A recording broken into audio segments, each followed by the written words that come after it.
రోజా పూలై పూయాలి, పులకించి కొమ్మల్లో ఆ కోయిల పాటలు పాడాలి.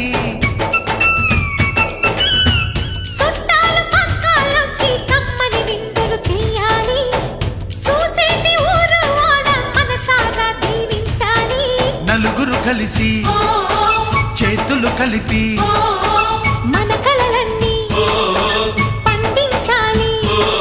ఒక చోట పుట్టని కోడళ్ళు అయ్యారు అమ్మకే కూతుళ్ళు. త్వరలోని ముద్దుగా పుడతారు ఈ తాత పోలికల మనవళ్ళు. ఈ సంతోషాలు సరదాలేమా పండుగ.